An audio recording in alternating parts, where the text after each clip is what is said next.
Hello বন্ধুরা বন্ধুরা দেখো এটা ছেলে কি বানিয়েছে। এটা থেকে নাকি জল ফিল্টার হবে। তো আমি আবার বললাম যে হ্যাঁ এটা দিয়ে ফিল্টার হবে, বলে হ্যাঁ। তো এখন স্কুল ছুটি, সেই জন্য মাথা খাটিয়ে খাটিয়ে এগুলো বানাচ্ছে বসে। তো দেখা যাক এইটা থেকে জল ফিল্টার হয় কি না। এই দেখো মগের মধ্যে ঘোলা জল নিয়েছে, এই যে একদম ঘোলা। আর এই গ্লাসটা দেখতেই পাচ্ছ, এটা পুরো ফাঁকাই, এর মধ্যে কোনো জল নেই। তো এবার এইটা থেকে ওরা নাকি জলটাকে ফিল্টার করবে। তো চলো দেখা যাক এটা কীরকম ফিল্টার করে জলটা। তো এই দেখো পুরো নোংরা জলটা এর মধ্যে ঢালা হচ্ছে। তো এবার এটা থেকে নাকি জল ফিল্টার হবে।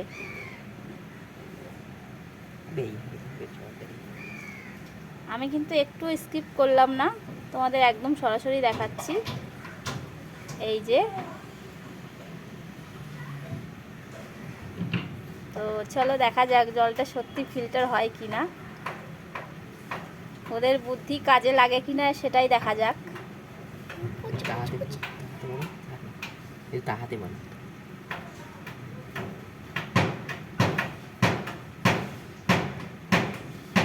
বুদ্ধি করে যেটা বানিয়েছে, তো চলো দেখা যাক জলটা এবার সত্যি সত্যি ফিল্টার হয়েছে কিনা। গ্লাসটা দেখি। তো দেখো জল কিন্তু ভালোই ফিল্টার হয়েছে।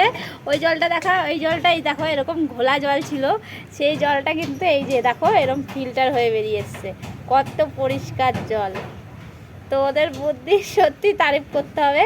এরকম এখনকার বাচ্চাদের মাথায় কিন্তু ভালোই বুদ্ধি থাকে, পড়াশোনায় না করুক কিন্তু এইসবের বেলায় বুদ্ধি ভালো বেরোয়। তো দেখো এখনও কিন্তু খুব সুন্দর জল পড়ছে। তো কেমন হয়েছে এই মানে ওদের এই ফিল্টারটা একটু কমেন্ট করে জানিও। আর ভিডিওটা কেমন হয়েছে সেটাও জানিও। ভিডিও আর বড় করলাম না, এখানেই শেষ করলাম। Tata bye bye.